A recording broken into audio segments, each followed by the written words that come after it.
Olá, meu irmão, minha irmã, como é que você está? Aqui é o Diácono Luciano. Estamos de volta aqui com os nossos encontros formativos para os ministros extraordinários da Sagrada Comunhão. Então hoje vamos falar a você que é um candidato ao Ministério da Palavra, ao Ministério da Comunhão, a você que já é um ministro da Comunhão, para relembrar aí tantas e tantas coisas que estão dentro da atribuição ao Ministério da Comunhão. E hoje, em especial, nós vamos falar um pouquinho sobre a distribuição da comunhão. Como se portar, como fazer, a quem que eu posso distribuir, quem não deve receber a comunhão, quem que está impedido pelo direito de receber a comunhão, como deve ser o meu comportamento frente àqueles que pegam a fila da comunhão, como que eu, como ministro, como ministra, devo me comportar. São essas e tantas outras questões que hoje nós vamos tentar aí uma a uma trabalharmos aí para que possamos ter pelo menos a resposta e estejamos preparados para quando chegar lá o dia de receber os nossos ministérios, podermos estar pronto para executá-lo de uma forma correta. Então é uma alegria muito grande receber você aqui. Você que é um ministro que está chegando agora pela primeira vez e gostaria de estar seguindo esses encontros, pode notar que existem vários outros encontros que já foram feitos e postados. Então todos aqueles que quiserem acompanhar, ou mesmo você que não é ministro, mas se interessou pelos temas que nós estamos trabalhando, faça a sua inscrição e a partir de então você passa a receber todos os novos vídeos que nós vamos estar publicando aí, falando sobre o Ministério Extraordinário, especificamente o Ministério Extraordinário da Comunhão. Entretanto, são conhecimentos aí que valem para todos nós, que vale para toda a nossa vida. Afinal de contas, se tem uma coisa que nós podemos dizer que realmente não ocupa espaço nos nossos bolsos, não ocupa espaço nas nossas casas, é o conhecimento. Isso nós levamos para onde quer que nós estejamos indo e simplesmente dentro da nossa cabeça. Então vale a pena, junte-se a nós. Muito bem, sem mais delongas, iniciemos então com uma pergunta. Como deve ser concretamente a distribuição da comunhão? Como que deve ser feito? Na distribuição da comunhão, o ministro ele se aproximará do sacrário, ele abrirá o sacrário com respeito. Assim que o sacrário estiver aberto, ele fará a genuflexão e após a distribuição da comunhão, quando fechar o sacrário, fará a mesma coisa. Então, como você se comporta? Você chega até o sacrário, abre a porta do sacrário, faz a genuflexão, levanta-se, retira de lá de dentro a Sagrada Comunhão e não deixa aberto, fecha a porta do sacrário novamente. No final, novamente você se aproxima e faz a mesma coisa, abre, faz a genuflexão e o coloca lá dentro novamente e o fecha. O ministro apresentará ao fiel comungante a hóstia consagrada. Isso deve ser feito com respeito e dignidade, principalmente sem pressa.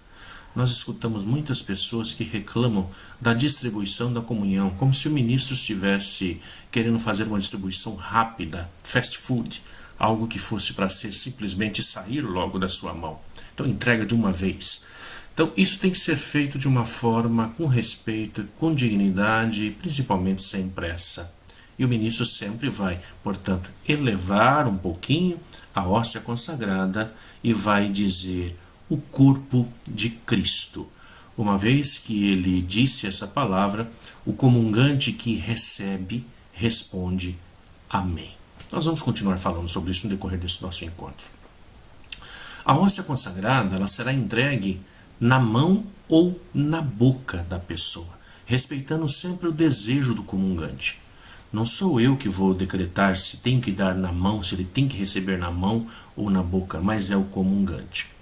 Abrindo um espaço, um adendo aqui, para falarmos que nesse tempo em que nós estamos vivendo de pandemia, a indicação de toda a igreja, em todas as dioceses, é que durante esse tempo, enquanto durar essa pandemia, a Eucaristia seja entregue na mão e não colocado na boca, como nós apontamos aqui que pode ser da escolha do próprio comungante. Então, nesse tempo, em todos os tempos de quarentena, a igreja pode sim decretar que essa comunhão seja distribuída simplesmente na mão, unicamente na mão. Quando entregue na mão, a hóstia deverá ser colocada sobre a palma da mão do fiel, e este deverá comungar na frente do ministro. Então essa é uma coisa que eu peço a todos vocês que prestem muita atenção. Tem muitas pessoas que pegam a hóstia e saem caminhando. Então é preciso tomar cuidado e pedir que se fizer isso, você para imediatamente a distribuição da comunhão e fica ao lado desse fiel e pede a ele que comungue na sua frente. Tá? Então isso é uma necessidade que temos que sempre alertar aos comungantes. Lembrando sempre que durante muitos anos na igreja nós tivemos problemas com pessoas que pegam a hóstia consagrada e que levavam muitas vezes até mesmo para colocar no cemitério, para fazer trabalho na Umbanda, no Candomblé. Então isso a gente pede para que as pessoas realmente prestem atenção, não deixe que o comungante saia com a hóstia na mão. A hóstia consagrada será entregue, então sempre, tirando esse tempo em que nós vivemos agora, sempre pode ser entregue na boca ou na mão, respeitando aquilo que o comungante ele deseja. Que jamais aconteça que, para ganhar tempo, o ministro pegue na própria mão várias hóstias, fazendo-as escorregar rapidamente, uma a uma da sua mão para os fiéis, como quem distribui balas para as crianças, né? Às vezes a gente vê alguns ministros acabam fazendo isso, pega logo 2, 3 hóstias ali na mão, partículas na mão, assim fica mais rápido para distribuir. Não se faz isso. Se entrega uma de cada vez. Vale sempre uma regra. Não podemos exigir com firmeza das pessoas aquilo que não ensinamos para elas. Por isso, o ministro, com carinho, vá passando boca a boca essas instruções para a comunidade. Muitas pessoas não sabem comungar. Muitas pessoas, quando se aproximam do ministro, nós vamos conversar um pouquinho sobre isso, eles querem tomar a hóstia da mão do ministro. É como se fosse uma pinça, né? Vai lá e toma a partícula da mão do ministro. Então, qual é a posição correta? A posição correta, aquele que se aproxima e tem o desejo de receber a comunhão na mão, ele virá com a mão esquerda sobre a mão direita, formando uma concha, dessa forma. Então, ele recebe a hóstia na mão esquerda, ele pega com a mão direita, então ele leva à boca. Aquele que não vai comungar, que não pretende comungar, receber na mão, e mas sim na boca, ele pode ir com a mão sobre o peito. Dessa forma, ele já está indicando ao ministro que ele deseja receber a sua hóstia na boca. Então, são algumas regrinhas que a gente vai explicando aos fiéis, para que eles possam, no longo dos tempos, irem sabendo como devem se comportar. É preciso ter muito cuidado com os fragmentos que podem permanecer na palma da mão, para que não se perca, instruindo o povo a esse respeito. Então devemos instruir sempre o povo como se comportar. Tá? Uma outra pergunta que muitas vezes vai nos surgindo é: o que fazer quando cai uma partícula no chão? Muitos ministros ficam: e agora? O que eu vou fazer? Caiu uma partícula no chão, o que eu faço? Eu escondo para que ninguém veja? Eu piso em cima? E aí depois que terminar a celebração, se ninguém vê, eu vou lá e pego ela? Não. Nós temos algumas regras para isso também. Então, quando um fragmento ou partícula consagrada cai no chão, que seja imediatamente recolhido. Você para a distribuição, você vai lá e recolhe esse fragmento. Se o chão estiver aparentemente limpo, o próprio ministro pode pegar e consumir essa partícula. Caso não, ele pode pegar essa partícula, colocar sobre o corporal, sobre o altar, e logo depois, no final da distribuição da comunhão, ele pode colocar isso num copo d'água, dissolvê-lo na água e depois pode depositar sobre um vaso com plantas, tá? Jogando a água em volta, diluindo, né, essa partícula nesse copo com água e jogando sobre as plantas. Então é algo que pode ser feito. Uma outra pergunta que muitas vezes surge para o ministro, aquele que está começando principalmente, é: estando presente o sacerdote, o ministro ele pode comungar sozinho? O ministro ele pode sim, o sacerdote deixou lá a âmbula, ele pode simplesmente ir lá e pegar da sua própria âmbula e comungar? Não. Estando presente o sacerdote, o ministro recebe a Eucaristia da mão do sacerdote e não comunga pelas próprias mãos, como se fosse um concelebrante. Ele não está concelebrando, embora ele também celebre juntamente com o sacerdote, juntamente com toda a Assembleia. Nós não somos meros espectadores, estamos também celebrando juntos, mas não concelebrando na presidência da celebração. Portanto, recebemos da mão do sacerdote. E como se devem ser dispostas as mãos, então, para celebrar, para receber a comunhão? Então, como nós falamos, você coloca as mãos sobrepostas como se fosse uma conchinha, né? Há uma bela explicação de São Cirilo de Jerusalém que vai falar um pouco sobre isso. Ele dizia que ao fazermos essa posição, colocando a mão assim, como um trono, seria como que um trono para receber o corpo de Cristo. E com esse trono nós receberíamos na mão esquerda, que se apoia sobre a mão direita. A esquerda por cima, a direita a fim de depois poder retirar a hóstia, né, e levá-la à boca. É da igreja que o fiel recebe a Eucaristia, isso é importante a gente ressaltar, que é a comunhão com o corpo de Cristo, é através da igreja. As duas mãos abertas, uma sobre a outra, são sinais de respeito, de acolhida, de um altar pessoal. Então é como se nós fizéssemos um altar pessoal para receber Cristo, que se faz agradecido ao Senhor e se dá como alimento salvador. Então é essa posição que nós fazemos. Não se pega a Eucaristia, como nós falamos acima, não se pega a Eucaristia com os dedos em forma de pinça, somente retirar assim. Mas espera-se que o ministro deposite dignamente na palma da mão. Então coloca sobre a palma da mão aberta do fiel, que depois o comungante a pega. O comungante ele não pode simplesmente pegar, mas ele acolhe. O que significa dizer isso? É como se ao pegarmos, é como se nós estivéssemos roubando o corpo de Cristo. Não.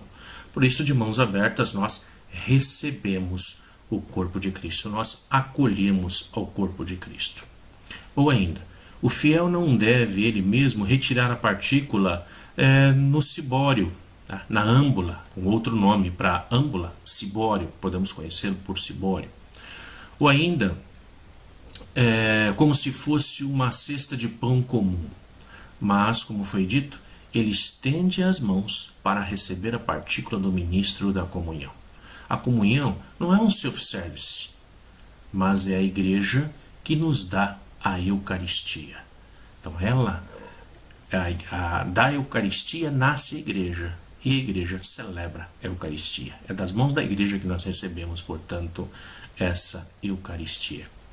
Mas e se alguém insiste em receber a comunhão na boca? Deve-se forçá-lo a receber na mão? Às vezes a gente chega, né, a gente vê pessoas que já chegam e se ajoelham na frente do ministro e estão ali com as mãos no peito. Nós vamos nos negar a dar a comunhão para ela enquanto ela não estender o braço? Não, não é assim que funciona. Os fiéis jamais serão obrigados a adotar a prática da comunhão na mão. Ao contrário, ficarão plenamente livres para comungar de um outro modo, que pode ser um modo realmente na boca, a pessoa que vai escolher. Volto a dizer, não nesse tempo de epidemia. Nesse tempo de epidemia, a recomendação é que seja entregue somente na mão. Mas e se estiverem presentes muitos sacerdotes na igreja? Então nós temos lá uma celebração onde, por exemplo, estamos tendo uma ordenação, ou uma celebração especial de festa de algum padroeiro, onde nós temos a igreja cheia e vários sacerdotes ali também trabalhando. Os ministros, eles devem distribuir a comunhão ou isso fica restrito aos sacerdotes?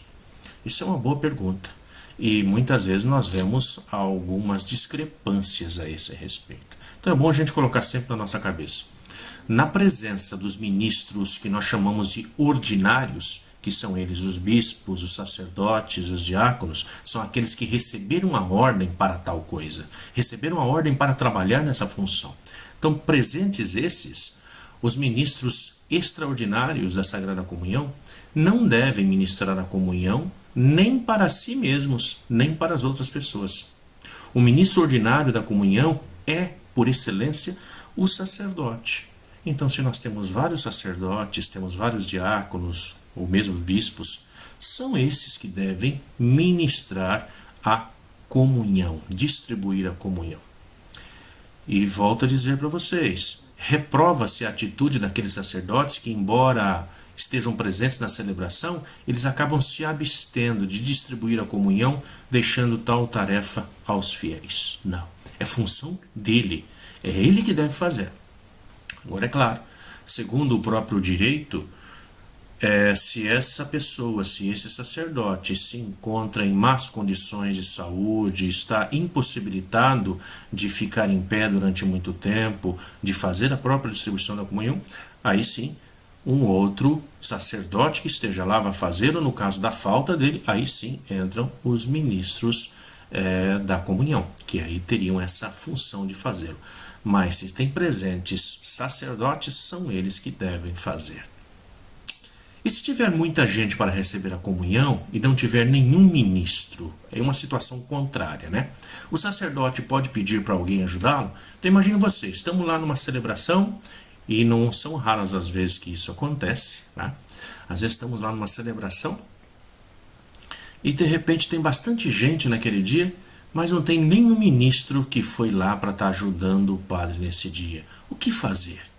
Como que ele pode proceder para que alguém o ajude?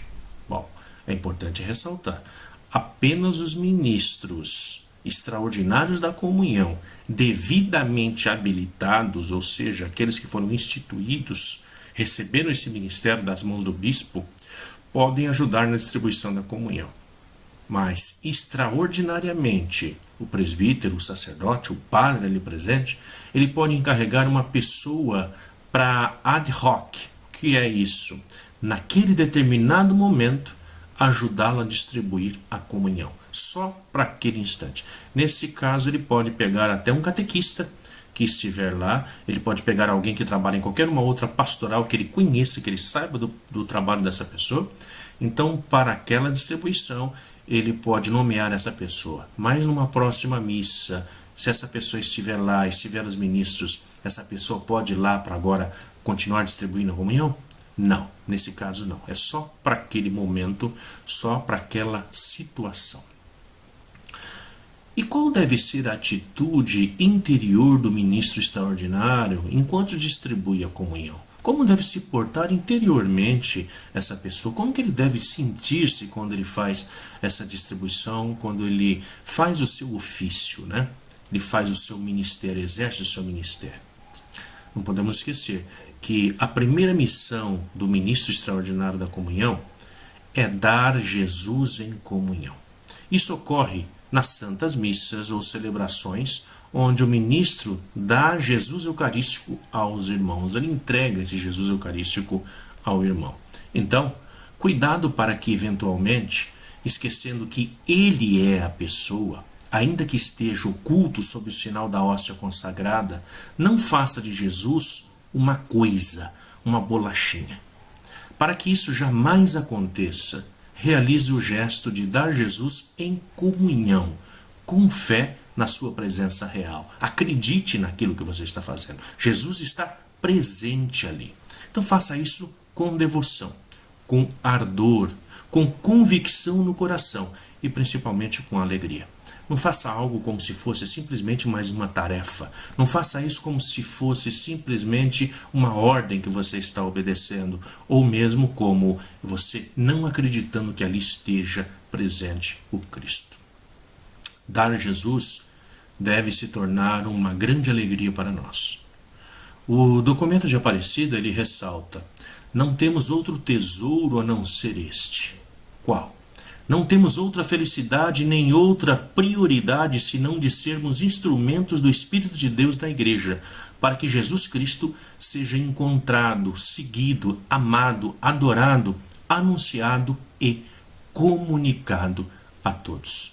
Portanto, você, meu irmão, minha irmã, que já é um ministro, você que está almejando vir a ser um ministro extraordinário da comunhão, esse é o seu trabalho, levar o Cristo, distribuir o Cristo. Portanto, faça-o com responsabilidade. E quais cuidados deve-se ter com o corporal? O corporal, nós ainda não falamos sobre isso, né? Nós ainda não mostramos, não indicamos quais são todos os objetos litúrgicos, mas eu trago aqui comigo um corporal. Então aqui nós temos esse paninho quadradinho, bem quadriculado, tá? Esse é o corporal. É o que vai sobre a mesa, nós colocamos ele sobre o altar, para que sobre o corporal nós coloquemos, como a própria palavra diz, corporal, colocamos o corpo de Cristo. Então, por mais cuidado que se tenha, tanto ao partir a hóstia, como ao dividir dentro dos cibórios ou dentro da âmbula, como assim nós comumente chamamos, corre-se o risco de que pequenos fragmentos caiam sobre o corporal. Então, quando nós estamos lá distribuindo ou arranjando as hóstias dentro do cibório, dentro da âmbula, pode cair o pozinho, pode cair algumas partículas sobre o corporal, sobre esse pedaço de pano que fica ali, portanto, sobre o altar. Então, como que nós devemos fazer? Como essas partículas nem sempre são visíveis, o corporal deve ser dobrado 4 vezes, como se fosse um envelope, evitando assim que o fragmento se espalhe sobre a toalha do altar ou caia no chão. Então, dessa forma aqui. Então, nós temos aqui uma primeira dobra, dobra-se ele para dentro, uma segunda vez, depois dobra-se ele novamente aqui e aqui, fazendo com que todas as partículas fiquem dentro do corporal, estejam aqui dentro, para que dessa forma não percamos nada, não se deixe cair nada no chão. Na próxima celebração, o corporal deverá ser aberto na sequência inversa em que foi dobrado. Dessa forma, se existirem fragmentos dentro do seu interior, eles não serão lançados fora. Não se deve de forma alguma abrir o corporal segurando por as duas extremidades e balançando como se fizesse com uma toalha de piquenique. Então imagina vocês pegar o corporal, pegamos na ponta e balançarmos assim. Então nunca se faça isso. É claro que eu estou fazendo com esse é um corporal que nunca foi usado, tá? Então tenho ele aqui simplesmente para nós podermos estar trabalhando nessas nossas aulas. Então aqui um exemplo de que não se deve fazer. Não se deve de forma alguma abrir o corporal segurando então por essas duas extremidades e balançando. Portanto, não se deve estender o corporal sobre o altar com a parte exterior para cima e sim para baixo, para que possa dentro do corporal ficar aquela parte que pode ter aí algumas partículas ter sobrado. Mas eu vou ficar com esse corporal quanto tempo? O recomendado é que, uma vez que ele foi utilizado em uma missa, que ele seja mandado para lavar e que volte novamente. Então, como é que nós devemos lavar o corporal? Digamos que um de vocês vai ficar responsável depois pela manutenção, pela limpeza desses corporais. Como se deve lavar? Tanto o corporal como o sanguíneo. O que é o sanguíneo ou sanguíneo? É um outro paninho, esse agora um pouco menor, esse que nós temos aqui conosco, também muito menor do que o outro, olha, dobradinho, aqui com 3 dobras. Então aqui nós temos o nosso sanguíneo. Esse é o outro paninho que fica também sobre o nosso corporal, junto ali no altar. É com esse que vai ser limpado, purificado o cálice depois da comunhão, da Sagrada Comunhão. Então esse é o sanguíneo, o próprio nome já diz, para poder recolher o sangue, limpar o sangue, portanto, o vinho. Os dois devem seguir a mesma forma de limpeza. Então, como que se deve lavar o corporal e o sanguíneo? É oportuno que se os deixe de molho em água limpa por uns 30 minutos, de preferência em um balde. Então deixa lá de molho durante uns 30 minutos. A primeira água que você tirou depois deve ser despejada num vaso de plantas, num jardim. se tiver um jardim do lado, um vaso de planta, geralmente as igrejas têm, a gente muitas vezes temos em casa, você faz isso. Depois que você fez isso, todo fragmento que pudesse ter ali de hóstias ou mesmo de sangue, ele já foi diluído e foi jogado então ali nas plantas. Depois disso, pode-se lavar o corporal e o sanguíneo normalmente, passando e preparando as dobras para o seu uso na própria celebração. Então, passando ele e mantendo aqui as dobrinhas, né? As mesmas dobras que nós tínhamos, fazer com que o ferro, ao passar, mantenha essa mesma posição, assim como se estivéssemos engomando aquela calça social, aquela camisa social, tá? Então, fazendo da mesma forma. Pode-se receber a Eucaristia 2 vezes no mesmo dia? É uma pergunta que muitos ministros fazem. Bom, quem já recebeu a Eucaristia pode recebê-la novamente no mesmo dia somente dentro da celebração eucarística em que participa. Isso é, digamos que o ministro já tenha participado de uma celebração na parte da manhã, uma celebração da palavra, no qual não teve a Eucaristia, mas a distribuição da comunhão. Ele pode, portanto, nessa outra celebração agora participar. Isso é, ele só pode receber 2 vezes no mesmo dia se a segunda vez for numa outra Santa Missa. Então ele participou numa celebração e depois vai participar na Santa Missa, aí sim ele pode sim receber 2 vezes. E em caso de novenas, o ministro comungue uma vez só, mesmo que participe de várias novenas. Então, isso também deve ser explicado ao povo. Porque senão, a cada celebração que nós estivermos indo na novena, se estivermos participando em várias delas, se comunga uma só vez. Você está dentro de uma única celebração dividida em 9 partes. Então, só se comunga uma vez. E a respeito do jejum eucarístico, ele deixou de existir ou ainda existe? O jejum eucarístico continua existindo. Portanto, quem vai receber a Santíssima Eucaristia, abstenha-se de qualquer comida ou bebida. Só não pode não precisa se abster da água. A água você pode continuar tomando, principalmente para aqueles que tomam remédios, né? Mas é pedido que se abstenha de qualquer comida no espaço de ao menos 1 hora antes da comunhão. Esse tempo antigamente era de 12 horas. Depois, por conta realmente da própria saúde das pessoas, esse tempo foi diminuído. E hoje nós temos aí então o que é recomendado, o que é pedido, é 1 hora do jejum eucarístico. Então, se é uma pessoa que não tem problema de saúde, 1 hora antes ele comeu, então depois de 1 hora ele pode receber a comunhão. As pessoas idosas e doentes, bem como as que cuidam delas, podem receber a Santíssima Eucaristia mesmo que tenham tomado alguma coisa na hora que antecede. Então, se a pessoa comer alguma coisa por conta da diabetes, então no seu caso não tem problema, você pode receber. Agora, uma pessoa saudável, então é recomendado 1 hora do jejum eucarístico, tudo bem? E o que fazer quando na fila da comunhão vem uma pessoa embriagada? Vocês que não passaram por isso ainda, vão passar. E muitos que já passaram ficam, eu agi assim, eu agi assado, o que se deve fazer? Essa é uma pergunta muito interessante. E também muito difícil de se responder, porque vai depender muito de cada caso, de cada momento. Concretamente, nós temos visto algumas atitudes interessantes. Por exemplo, um padre, diante de uma pessoa que aparentava estar embriagada, ele perguntou para a pessoa: "Você sabe o que é isso?" E mostrou a hóstia consagrada. A pessoa respondeu: "Sei." Aí então o padre retomou a pergunta de uma outra forma. Ele disse: "Quem é?" E o cara respondeu: "É Jesus." Então o padre, o que ele fez? Ele deu a comunhão para aquela pessoa. Ou seja, ele reconhecia ali Jesus. Porque para tomar a comunhão nós temos que estar em pleno uso da nossa faculdade mental, da nossa consciência. No outro caso, o padre pediu com muito carinho para a pessoa voltar no final da missa. Ele não distribuiu, mas ele pediu para a pessoa: "Volta no final da missa." O que realmente aconteceu.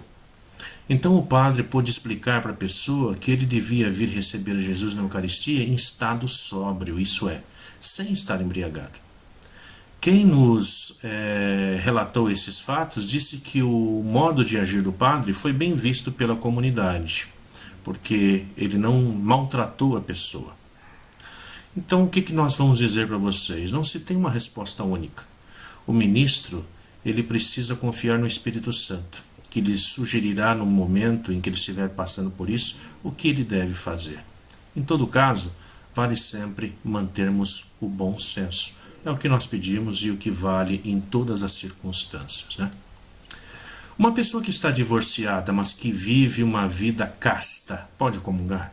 Uma pessoa que foi abandonada e que não se casou de novo. Uma pessoa que se separou, mas que não casou de novo. Ela pode comungar? Sim. A pessoa divorciada, ela pode comungar, desde que ela continue vivendo uma vida casta, sozinho. Ele não esteja tendo relação com outras pessoas ou com outra pessoa. Nesse caso, ele pode sim continuar comungando. E quem é casado novamente no civil?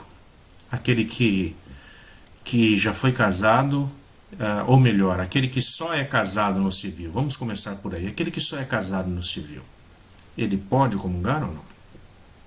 O Papa João Paulo II, ele disse na exortação apostólica Familiares Consórcio, que o casamento diante de Deus só é válido quando o casal recebe o sacramento do matrimônio. Em caso contrário, ele estará vivendo sem observar a lei de Cristo. E assim, não é lógico que entre em comunhão com o corpo de Cristo quem não está em comunhão com a sua lei. O casamento civil não é sacramento. Então é a grande diferença, né? O casamento civil, mas eu já tenho uma bênção de Deus. Casamento civil, sim, você já tem uma bênção de Deus. Agora, quando nós falamos de matrimônio, nós estamos falando muito mais do que uma bênção.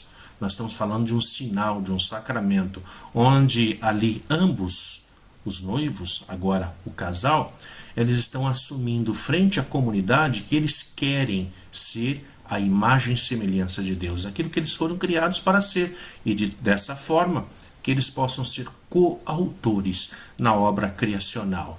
Criar os seus filhos, manter a sua igreja doméstica, manter viva a criação. Então, aquele que só é casado no civil, a igreja vai te dizer que a ele não convém realmente receber o corpo de Cristo, comungar. Mas e as pessoas que vivem em segunda união, essas podem comungar? Aí sim nós chegamos naquele ponto que nós começamos a debater ainda há pouco. As pessoas casadas no religioso, e divorciadas, ou desquitadas, ou separadas, que vivem uma nova união, que sejam exortados a ouvir a palavra de Deus, que possam frequentar o sacrifício da missa e perseverar na oração, a incrementar as obras de caridade e as iniciativas da comunidade em favor da justiça, também a educação dos filhos na fé, na mesma fé cristã, a cultivar o espírito e as obras de penitência, para assim implorarem dia a dia a graça de Deus. Que se reze por eles, que a igreja possa rezar por eles, e a todos os instantes encorajá-los, mostrar-se como mãe misericordiosa, sustentando-os na fé e na esperança. Não excluir em hipótese alguma essas pessoas do convívio religioso. No entanto, sempre tem no entanto, que sejam orientadas que não podem ser admitidas aos sacramentos da confissão e da Eucaristia. Esses dois sacramentos. Que façam vamos tentar dar um exemplo para a gente tentar compreender isso. Porque quando a gente fala de confissão e da Eucaristia, digamos que eles se aproximem para pedir para a confissão. O padre não vai poder, depois que eles se confessarem, não vai poder dar absolvição, porque eles vão continuar ainda na mesma situação. O mesmo recai sobre a Eucaristia. Mas vamos dar um exemplo a partir de um fato acontecido. Um casal de segunda união irregular veio até um padre após a missa. Estavam tristes por não poderem receber a Eucaristia. O padre disse a eles: imaginem que um de vocês vai a uma festa qualquer, uma festa de família. Chega lá e quem convidou oferece um pedaço de bolo cheio de açúcar, aquele com bastante leite condensado. E você responde que não pode comer o bolo pois é diabético. O meu caso, talvez o caso de tantos de vocês. O dono da casa, ele ficará Ele fará de tudo para encontrar outra coisa que você possa se alimentar, um salgadinho, qualquer outra coisa. Ele vai querer te dar algo para você poder se alimentar. E ao final da festa, com certeza, ao se despedir, ele ficará muito grato a você, pois mesmo não podendo comer o bolo, é o principal ato da festa, mas mesmo assim você foi até a festa. Na verdade, ficará muito feliz ao perceber que você foi até a festa somente pela amizade que tinha com ele, e não para comer do bolo que estava sendo servido ali. O casal, quando escutou essa explicação do padre, ele entendeu que participar da missa é participar da festa, e por isso um grande gesto de amor também para com Deus. Então essa lição de vida fica para nós também. E quando na fila da comunhão vem uma pessoa conhecida que está em situação irregular, ou seja, ela está numa segunda união, o que nós podemos fazer? Nós temos que tirá-la da fila então, se nós acabamos de falar acima, que ela não pode estar recebendo, comendo desse bolo, vai lhe fazer mal, podemos dizer assim. O que nós fazemos nesse caso? Jamais tiramos ninguém da fila da comunhão, se o caso é que nós sabemos que ele está em segunda união. Mesmo que seja um caso conhecido, se a pessoa vier na fila da comunhão, o ministro não lhe poderá negar a Eucaristia. Agora, após o culto, após a missa, orientá-la com muito carinho sobre as normas da nossa igreja, normas essas que precisam ser seguidas. E de repente a pessoa facilmente nos nossos dias de hoje, seguindo as recomendações do Tribunal Eclesiástico, pode regularizar a sua situação. Mas, digamos assim, ela não queira regularizar a sua situação e ela fica, portanto, impedida da comunhão. Que tipo de comunhão com Deus essas pessoas podem desenvolver? Porque se nós pregamos a nossa igreja que é através do Cristo que se chega à salvação, só que quando essa pessoa vai se aproximar do Cristo, ali na presença eucarística, nós vamos dizer, você está impedido pelo direito de se aproximar, de receber a Eucaristia? Como que a salvação se dará a essa pessoa? Então, que tipo de comunhão com Deus essas pessoas podem desenvolver? Nesse tempo de crise, nesse tempo de coronavírus, em que nós estamos em casa, talvez fique mais fácil de nós compreendermos isso, porque essas pessoas podem participar dessa comunhão com Deus, que é o mesmo tipo de comunhão que todos nós, ou a maioria de nós, estamos enfrentando nesse tempo agora de pandemia. Então vamos elencar algumas formas para que nós possamos compreender isso. É claro, a Eucaristia é o ápice da nossa fé, mas nós temos outros mecanismos que nos levaram até a Eucaristia, e esses não foram perdidos. O documento de Aparecida fala de lugares onde é possível ter um encontro com Jesus Cristo, um encontro verdadeiro com Jesus Cristo. O encontro com Cristo acontece graças à ação invisível do Espírito Santo, através da fé recebida e vivida na igreja. Então é uma ação do Espírito através da fé que nós vivemos na igreja. Então onde é que eu vou fazer esse encontro com Cristo? Onde que eu posso fazer? Primeiro, na Sagrada Escritura, lida na igreja. Isso nós vemos aí nesse tempo agora, muitos padres estão transmitindo as missas através das mídias, das redes sociais, e essas pessoas todas que estão ali participando, não somente assistindo, mas participando na sua fé, eles não têm acesso à Eucaristia. Mas assim como esses são casais de segunda união, podem ter acesso através da Palavra de Deus. A Palavra de Deus é o dom do Pai para o encontro com Jesus Cristo vivo, caminho de autêntica conversão e de renovação, comunhão e de solidariedade. Portanto, é através da palavra que eu chego à Eucaristia. E se eu não posso chegar até a Eucaristia, eu já me alimentei da palavra de Deus. Essa palavra que me sustenta, essa palavra que sustentou todos os povos antes do Cristo. Essa palavra que continua sustentando a muitos hoje dentro do cristianismo, que não fazem assim como nós, a primícia da sua fé, a própria Eucaristia, o ápice da sua fé. Mas assim, ainda continuam participando do Cristo a partir da sua palavra. Um outro lugar onde nós podemos fazer esse encontro com Cristo é na Sagrada Liturgia. Ao vivê-la, celebrando o mistério pascal, os discípulos de Cristo penetram mais nos mistérios do reino. Então, na própria liturgia como ação do povo, para o povo, uma ação para a vida. Também na oração pessoal e comunitária, naquela oração que você faz pessoalmente, naquela oração que você faz, embora sozinho, mas faz uma oração por toda a sua comunidade. É a oportunidade em que o discípulo cultiva uma relação de profunda amizade com Jesus Cristo e procura assumir a vontade do Pai. Nós somos chamados a assumir em nós a vontade do Pai, assim como Cristo assumiu. Qual era a vontade do Pai? A vontade do Pai não era a cruz para o Cristo. A vontade do Pai era a vida eterna para todos os seus. Mas esse propósito passou pela cruz. Assim também nós, nas nossas orações comunitárias, podemos assumir a vontade do Pai. Jesus se faz presente em meio às pessoas que vivem o amor fraterno. Ele cumpre a sua promessa: onde 2 ou mais estiverem reunidos em meu nome, ali eu estarei.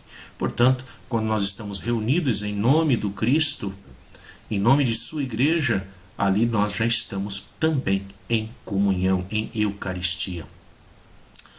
Jesus se encontra de modo especial, podemos dizer, nos pobres, nos aflitos, nos enfermos, e tantos deles agora nessa época, né?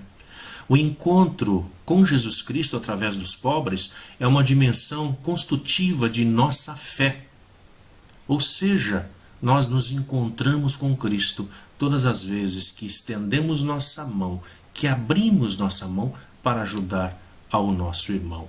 Aí também já estamos em comunhão, já comungamos desse Cristo. Não na Eucaristia, mas já comungamos na vida do pobre, porque ali está a presença de Deus. A piedade popular é lugar de encontro com Jesus Cristo. As novenas, os rosários, as vias sacras, as procissões, o carinho com os santos, as orações em família, tudo isso nos leva também a estarmos em comunhão com Deus, em comunhão com Cristo. E também em sua mãe, Maria. Nela nós encontramos-nos com o Cristo, com o Pai e também com o Espírito Santo. E da mesma forma que nos encontramos com os nossos irmãos. Podemos dizer que também os apóstolos de Jesus e os santos marcaram a espiritualidade e o estilo de vida de nossa igreja. A vida deles é exemplo privilegiado de encontro com Jesus Cristo. Portanto, se olhamos para os apóstolos, se olhamos para Atos dos Apóstolos, a forma com que eles viviam, e nós procuramos também isso, estamos ali sempre ouvindo os ensinamentos dos apóstolos, na comunhão fraterna, na distribuição dos bens e na oração. Também nós estamos dessa forma em comunhão com Cristo. Em todas essas pessoas, lugares e ocasiões, os casais de segunda união podem encontrar-se com Deus. Portanto, na palavra e na vida da igreja, e não somente na Eucaristia. Existem alguns pecados, entretanto, que podem nos impedir de comungar sem confessar. Tem muitas vezes que para nós podermos nos aproximar da comunhão, nós devemos nos confessar, porque estamos em alguns tipos de pecado que não nos permite. E quais são esses pecados? A igreja nos ensina que não podemos comungar quando nós estamos em pecados mortais, né? O pecado mortal. Então, para que nós possamos nos aproximar, temos que confessar. Pecado mortal, o que é? Pecado mortal é aquele que é grave, normalmente contra os 10 mandamentos. Matar, roubar, adulterar, prostituir, blasfemar, prejudicar os outros e também odiar. E tantos outros, né? E quantas pessoas vivem professando aí diariamente: ai, como eu odeio tal pessoa, como eu odeio fulano, como eu odeio o meu chefe. Olha lá, então tome cuidado. Quando você estiver numa situação de ódio, você não pode se aproximar, portanto, da Eucaristia.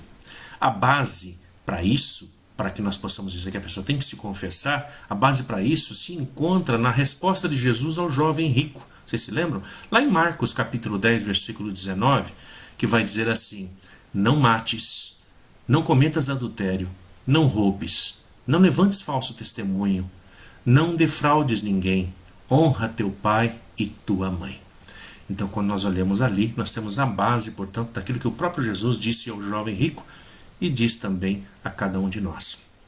A igreja ensina, portanto, quem está consciente de pecado grave, não comungue o corpo do Senhor sem fazer antes a confissão sacramental, a não ser que exista causa grave e não haja oportunidade para se confessar. Então, nesse caso, porém, lembre-se que é obrigado a fazer um ato de contrição perfeita, que inclui o propósito de se confessar o quanto antes. Então, se estiver numa situação em que não é possível ali se confessar, mas está em perigo de vida, então você sim, aí se aproxime da Eucaristia, comungue, mas assim que tiver chance, se aproxime também do sacerdote para pedir perdão pelos seus pecados, perdão por odiar ao outro, por desejar mal ao outro, e aí sim se aproxime do Cristo, porque como a própria palavra de Deus vai dizer, quando estiverem indo para apresentar a tua oferta ao templo, a Deus, e olhar de lado e ver um dos teus irmãos com o qual você já não fala mais, com o qual você tem alguma pendência com ele, deixa ali a tua oferta. Vai lá, se reconcilia com ele. Depois sim volte com o coração aberto para Deus e aí sim oferece essa tua oferta, porque somente assim ela será aceita por Deus, o Pai. Muito bem, meus irmãos. Longo esse nosso encontro de hoje, né? Um bate-papo aí bastante longo, mas necessário. Assim nós vamos nos aprofundando. Se inscreva, então, você que ainda não se inscreveu. Tenha aí em suas mãos esses vídeos, esses nossos encontros, assim, quando estiver um pouquinho longo, espera com calma, uma hora que você estiver ali sem nada o que fazer, você vai lá, escuta de novo, escuta uma vez, escuta duas, até que tudo isso possa realmente entrar na sua cabeça, para que depois o seu ministério possa ser também abençoado. Por hoje é só, fique com Deus e até a próxima, se Deus quiser. Que a graça de Deus esteja com cada um de vocês. Amém.